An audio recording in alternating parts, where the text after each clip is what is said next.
Howdy folks, my name's Darren from RC Scale Models, and today we have another kit. This one's from Dragon. It's 1/35 scale. It's the StuG.III Ausf.E. I'm not sure about this one. It's a super value pack, so I'm not quite sure what I mean by that, but there is some bonus stuff in this. We do get some figures, which is a plus, which is the crew. I'm not sure what actually consists of what's actually in the kit, because I haven't actually looked at it properly. It's still sealed, it's factory sealed, so we're going to take a closer look at this.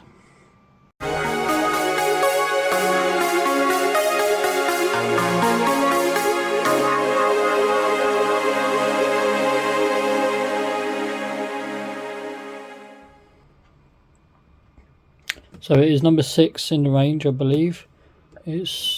It's a different box art that I'm used to Dragon, so I'm not sure what they're doing. We have this side, the kit number 9106. We have some CAD work, I believe. Magic tracks, never used them before, so something new. I'm not sure when this kit come out. I'd have to put some info in. Here is the kit, and again the bonus parts. It's as I say, it's factory sealed, so I'm not 100% sure. I saw this in my local hobby shop and it's quite cheap, so I thought, what the hell. I've built Dragon in the past, so it's been pretty good.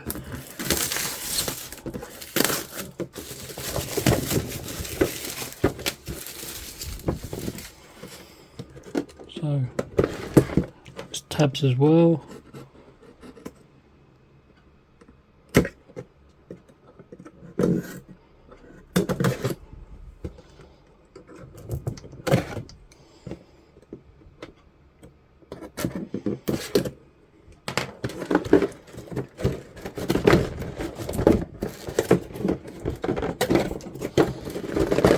It's a tight box. So there we are, after wrestling with the box, getting it open. So we have tons of plastic as normal. Looks pretty good. Here's your figures, which is the bonus. Doesn't look too complicated, because Dragon normally can be a little bit complicated, and tons of parts. Bathtub hole. Here's the magic tracks. Don't know how good they are, so we shall see. More detailed parts. Markings. Photo-etching steel, not normal copper. And small instruction sheet. So here's the instruction sheet. As I say, it's slightly different to Dragon normally. I've never seen them do it this way before, so I'm not quite sure if they're changing their design of boxes. Comment down below if you know why it's this colour compared to some of these other kits. Basic, you've got your sprue map, everything in blue that I can gather that is not needed. It's a smaller manual as well. So you're starting off with the wheels, drive sprocket, suspension, components, which is pretty standard. It is a pull-out page as well. Once that's done, you can attach your wheels. There is no poly caps or anything, so I'm not sure how good the fit's going to be. Hopefully it shouldn't be too bad. I have built a couple of Dragon kits, and the ones I've built in the past have been more complicated than this.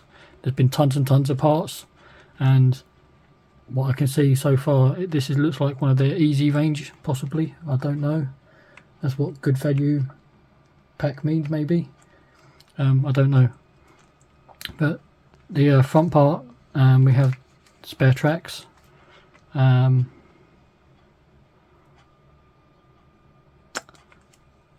sorry, that's not spare tracks. That's telling you to work. Dark grey tracks on the left side, light grey tracks are on the right side. Okay, so that must be to do with magic tracks, and they are a different colour. So why they've done it like that, I don't know.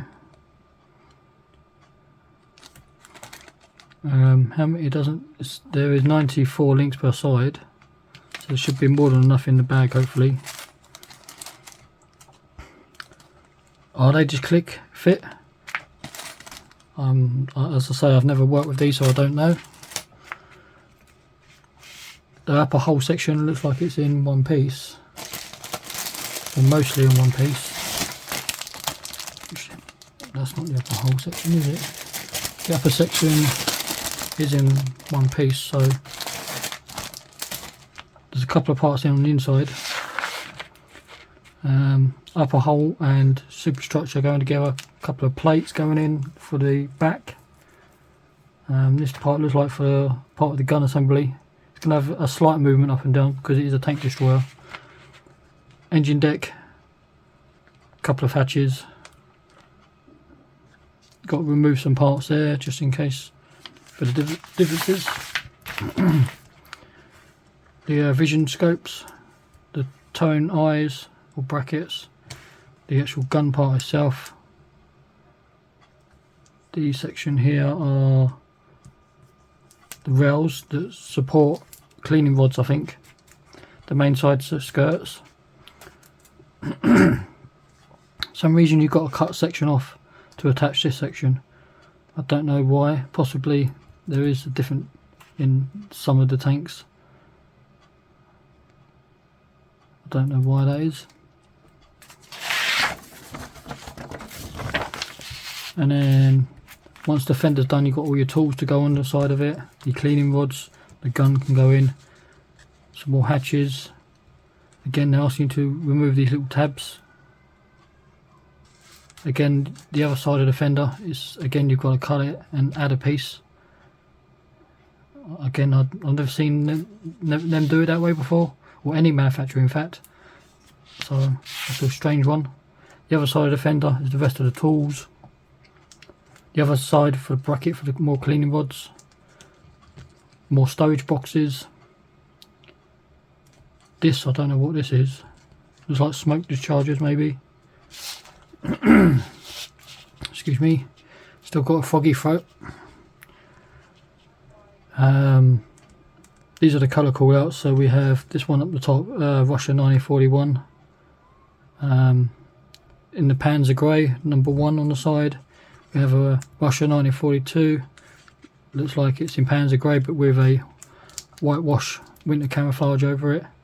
And then Russia 1942 again, and 42, and they're just standard Panzer Greys with slightly different markings.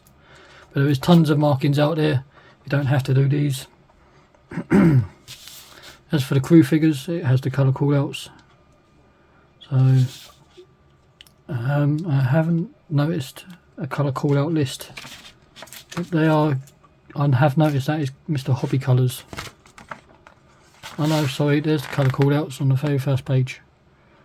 So we're going to need flak back, steel, wood brown, red brown, khaki green, dark yellow. And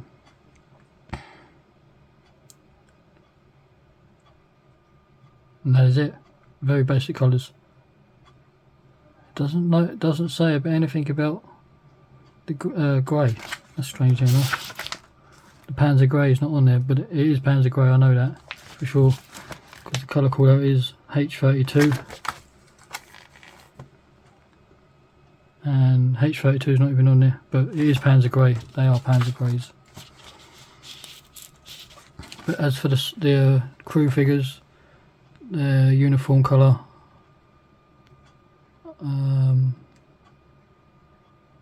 is H70, which again is not even on there. So they have a couple of mistakes there with the colour callouts. They haven't listed all the colours, but they have got them on here but not on here. It's not a biggie, but H70, this is H70, so it's RML2 for the uniforms. I do have some reference books, so I will, just to make sure. Most of the time, generally, manufacturers do get generally quite close, but I do like to do my research. And that's it for the instructions, so it shouldn't be too difficult. It doesn't look like it's going to be a difficult build. So here's the tracks again. feel free in the comments, tell me what they go like, if they're easy to work with. I don't know what is magic about them. As I say, I've never used these before, so, and I can't understand why they're two different colours. Is there two different, is the track slightly different on the left and right side, hence why they've done it like that? The photo-etched parts, markings are as basic as you can get for tanks. That's what I like doing about tanks. The only thing I don't like about tanks is tracks. But we can never get everything right. We can never be satisfied with everything. We're all going to have a slight quirk with kits and stuff like that. So that, again, there's the markings. So here, this part of photo-etch, I've never seen it in this copper and metal before from a Dragon. Normally it's been in like copper or the brass photo-etch. Again, I don't know how well this is going to work, because I know Tamiya have a habit of doing silver or this steel type photo-etch or whatever it is, and it's a bit tougher and it's harder to work with. Again, we have another piece that looks like brackets, engine grills, pretty cool. We have this small piece here.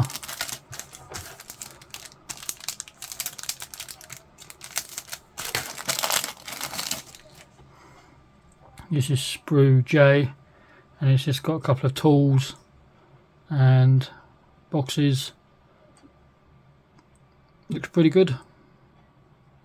These small ejector pins on the end are so they don't get nasty pins everywhere, and they do that so they can get the mould out correctly.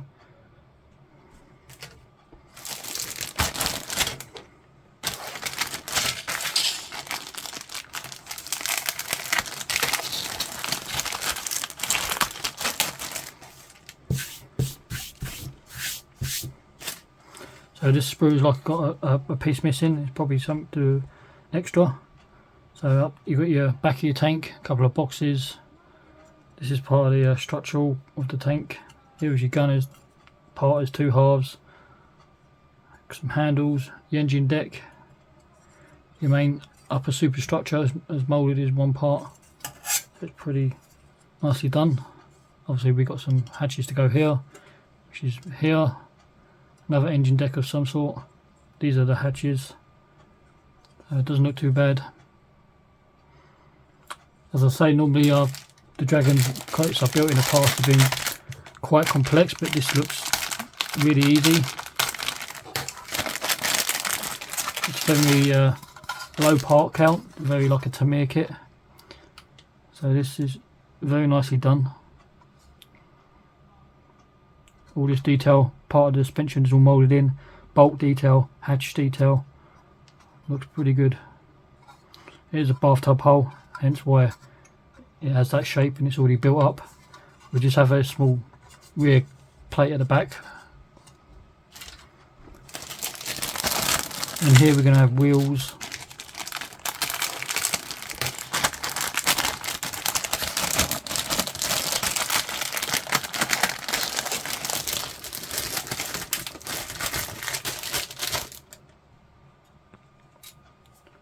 There is two sprues of wheels.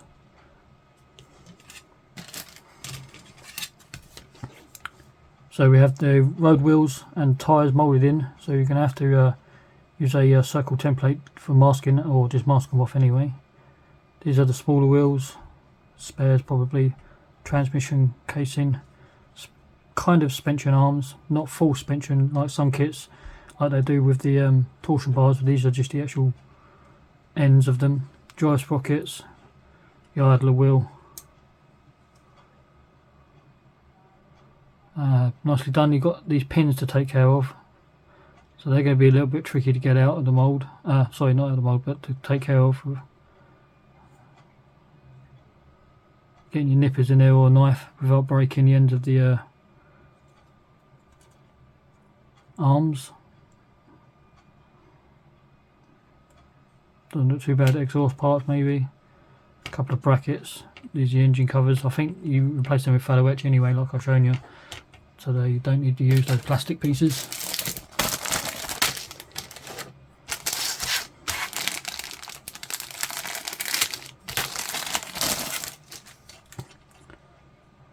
some of these parts are not needed because I know full well you don't use this long barrel because it is a short version. A couple of engine decks, more hatches. This is the front part of the fender, so this has got to be attached to the long ones, which is here. Hence that now I can understand why you've got to cut it, because there's some differences. So there's those hatches, or engine deck, sorry, a couple of hatches. There's your front fenders, has that anti-slip texture on it. There's that main gun, which is not needed. Not sure what that is, or that, or these. Here's part of the gun section. I don't think you need these neither. Nicely done though.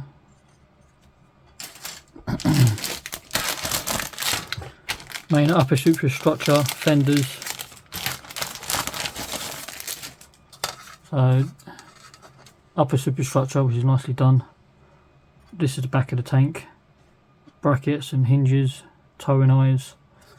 This is another part of the front of the tank, the vision port.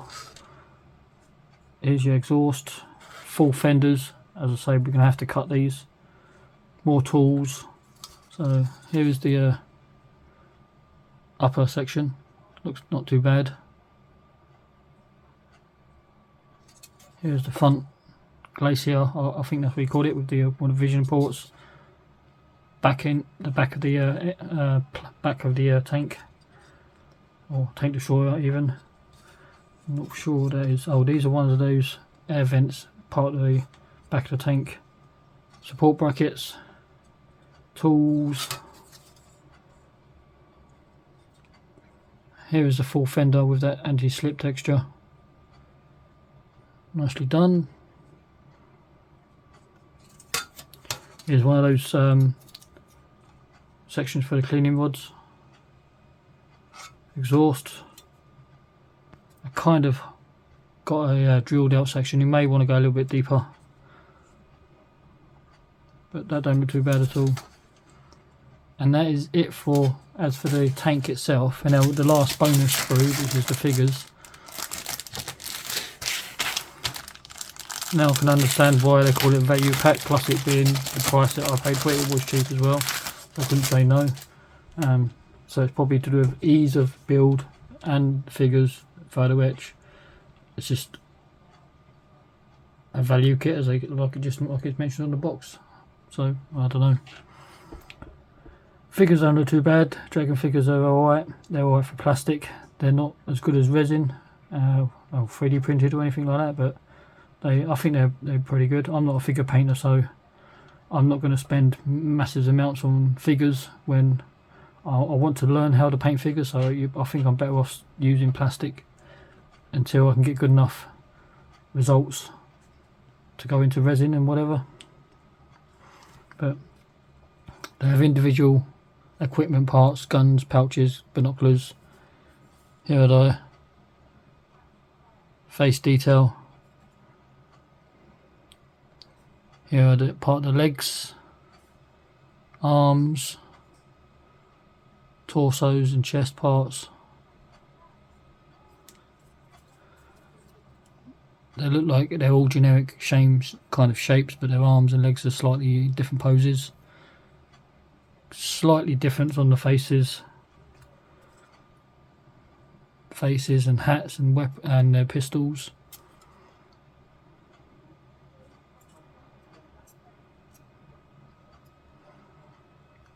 So we get 4 crew figures that I think you can do out of that. But you get 1, 2, 3, 4, 5, 6 faces, 6 face options with 4 bodies and legs, arms. You get 1, 2, 3, 4, 5, 6 pistols though, 2 binoculars.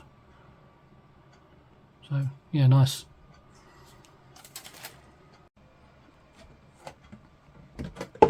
So there you are, folks.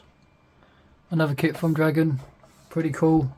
It's the StuG.III Ausf.E value pack. So it should be an easy kit to build, shouldn't be too difficult. Yeah. Like, comment, subscribe, and I'll catch you next time.